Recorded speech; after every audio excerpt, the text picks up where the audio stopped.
तांत्रिक बुवासारखा जो काही निंबू काय जो काही काळा जादू या संजय राजाराम राऊतनी उद्धव ठाकरेंवर फिरवलेला आहे।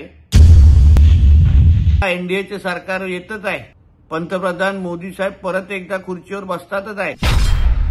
हिंदू हृदय सम्राट बाळासाहेब ठाकरेंनी संजय राजाराम राऊतला खासदारकी नाकारून प्रितीश नंदीजींना खासदारकी दिली, तेव्हाच या नालायकांनी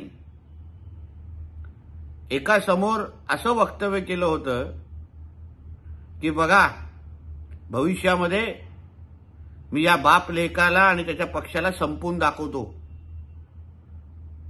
आणि आज एका तांत्रिक बुवासारखा जो काही निंबू काय जो काही काळा जादू या संजय राजाराम राऊतनी उद्धव ठाकरेंवर फिरवलेला आहे, त्याच्यामुळे आता उद्धव ठाकरेंचं हम दो आणि हमारे दोच राहिलेला आहे।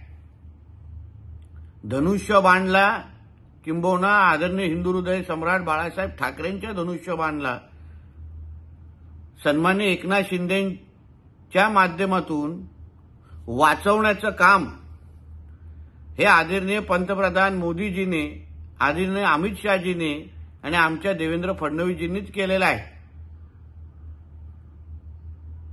म्हणून आमच्यावर अघोरी जादूचा आरोप करण्या अगोदर तू मातोश्रीमध्ये कुठे कुठे निंबू फिरून आलेला आहेस, कुठे कुठे त्या काळ्या बावल्यासारखा फिरत मातोश्रीच्या अवतीभोवती फिरतोयस, ह्याबद्दल थोडा विचार कर आणि मग आमच्याबद्दल तोंड उघडण्याची हिंमत कर।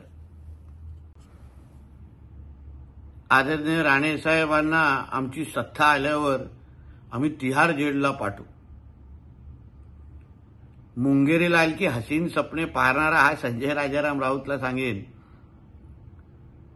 तू आदरणीय राणे साहेबांची आणि आमच्या भारतीय जनता पक्षाची नेत्यांची चिंताच करू नकोस, कारण का 2024ला लोकसभेमध्ये परत एकदा एनडीएचे सरकार येतच आहे, पंतप्रधान मोदी साहेब परत एकदा खुर्चीवर बसतातच आहे।